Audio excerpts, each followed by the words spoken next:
राजारामपुरी परिसरातील नागरिकांना शुद्ध आणि मुबलक पाणी मिळावं यासाठी 2017 साली अमृत योजनेअंतर्गत जलवाहिनीचं काम मंजूर करण्यात आलं होतं. मात्र या कामाकडे महापालिका प्रशासनाकडून दुर्लक्ष होत असल्याचा आरोप नगरसेविका प्रतिज्ञा उत्तुरे यांनी केलाय. त्यातच आता हे काम प्रलंबित असताना रस्त्याचं काम सुरू करण्यात आलंय. रस्त्याचं काम सुरू करण्यापूर्वी जलवाहिनी आणि ड्रेनेजचं काम करणं गरजेचं असताना महापालिका प्रशासनानं त्याकडे दुर्लक्ष केल्यामुळं नगरसेविका उत्तुरे यांनी प्रशासनावर टीका केली. योजनेच्या माध्यमातून 2017 साली राजारामपुरीमध्ये देखील प्रमुख 4 रस्त्यांना निधी मंजूर केला गेला आणि लाईन्स मंजूर केल्या गेल्या. पण 2020 पर्यंत जुन्या रस्त्यांची लायबिलिटी पिरियड होता, त्यामुळे त्या लाईन्स टाकल्या गेल्या नाहीत आणि प्रशासकांना आम्ही मागणी केली की 2020 नंतर तुम्ही जे काही रस्ते करणार आहात त्याच्या आधी तुम्ही ड्रेनेज आणि पाईपलाईन पाण्याचे टाकून घ्या आणि मगच पुढच्या रस्त्यांचं काम चालू करा. पण आज इलेक्शनच्या पूर्वी निधी मंजूर झाला, आनंद आहे. निधी भरपूर मोठ्या प्रमाणात आलेला आहे आणि रस्ते होतात ह्याचा तर अतिशय आनंद आहे. शहरातले, मी म्हणते राजारामपुरी नव्हे तर शहरातले रस्ते झाले पाहिजेत. पण हे होत असताना सर्वच नगरसेवकांची एकच मागणी आहे की रस्त्यांच्या आधी तुम्ही ड्रेनेज आणि पाईपलाईनचं काम पूर्ण करा आणि मगच रस्ते करा. राजारामपुरीमध्ये आज रस्ते केले जात आहेत. गेली अनेक महिने आम्ही पाठपुरावा करतोय आणि रस्ते सुरू होण्यापूर्वी देखील आम्ही प्रशासनाशी पाठपुरावा करतोय. त्यांना हे आम्ही फिरती करून दाखवलेलं आहे. त्यांनाही मंजूर आहे की ह्या लाईन्स टाकणं ज्या मंजूर आहेत, विषय परत निधीची गरज नाही. ऑलरेडी या योजनेत, अमृत योजनेत ही कामं मंजूर आहेत, तर त्याला परत निधी आणण्याची गरज नाही. पण एकदा रस्ते आता तुम्ही केला तर त्याला परत निधी मिळणं शक्य नाही आणि केलेले रस्ते परत उकरणं चुकीचं आहे, कारण निधी वाया जाणार आहे, परत त्याला निधी मिळणार नाही आहे. मग मंजूर असलेली कामं का होत नाही आहेत यासाठी आम्ही सांगितले की हे रस्ते राजारामपुरीतले थांबवा आणि मगच तुम्ही रस्त्यांची कामं करा.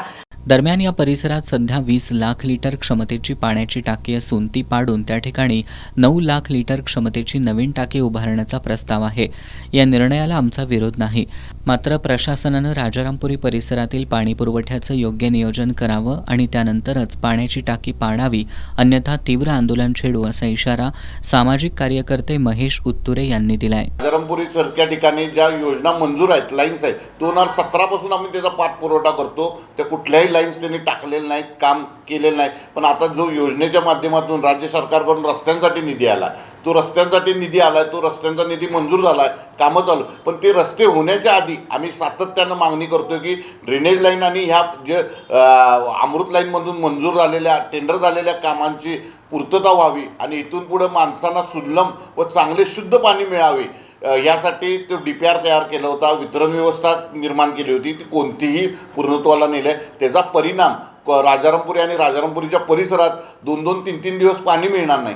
कपॅसिटी टाकीची कमी केलेली आहे. त्यामुळं प्रशासकाने याची दखल घेऊन याचा योग्य ते हे करून रस्ते करण्यापूर्वी पहिल्यांदा या सगळी कामं पूर्तता करणे हे गरजेचं आहे आणि संबंधित डिपार्टमेंटच्या सर्व अधिकाऱ्यांना याची सूचना वेळोवेळी देऊन सुद्धा त्यांनी त्याची दखल न घेता रस्त्यांची कामं चालू केले.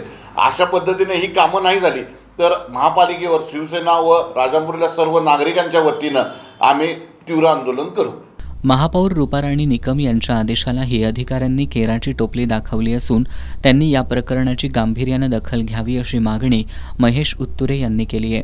महापौरांनी पहिल्यांदाच ज्यावेळी पदभार स्वीकारला त्यावेळी 5 वर्षाच्या कालानंतर नगरसेवक म्हणून सन्मान्य सगळे सभागृह आलं होतं आणि त्या काळात वारंवार प्रत्येक सदस्य, सन्मान्य सदस्यांनी, महापौरांनी आत्ताच्या असणाऱ्या वारंवार प्रशासनाला सूचना दिल्यात की जमीन खालच्या कामं करा. पहिल्यांदा ड्रेनेज लाईन ज्या योजना सरकारी आल्या त्या पूर्णत्वाला न्या, कामं करा. पण महापौरांनी एवढ्या सूचनेचा आणि महापौरांचा आदेश प्रशासनाला, आता सभागृह आहे, एवढी सूचना देऊन सुद्धा त्यांनी दिलेला आदेश केराच्या कचोरीत केल्यासारखं असं मला वाटतं आणि ह्याची दखल महापौरांनी घ्यावी आणि संबंधित डिपार्टमेंटच्या अधिकाऱ्यांच्यावर आणि चालू आहे कामाची दखल घेऊन या संदर्भात महापालिका आयुक्त के. मंजुलक्ष्मी तसंच संबंधित अधिकाऱ्यांची वारंवार भेट घेऊन तोंडी आणि लेखी निवेदन दिले. मात्र त्याची दखल घेतली जात नाही असा आरोप महेश उत्तुरे यांनी यावेळी केला. पत्रकार बैठकीला शिवसेना ठाकरे गटाचे विशाल देवकुळे यांच्यासह कार्यकर्ते उपस्थित होते.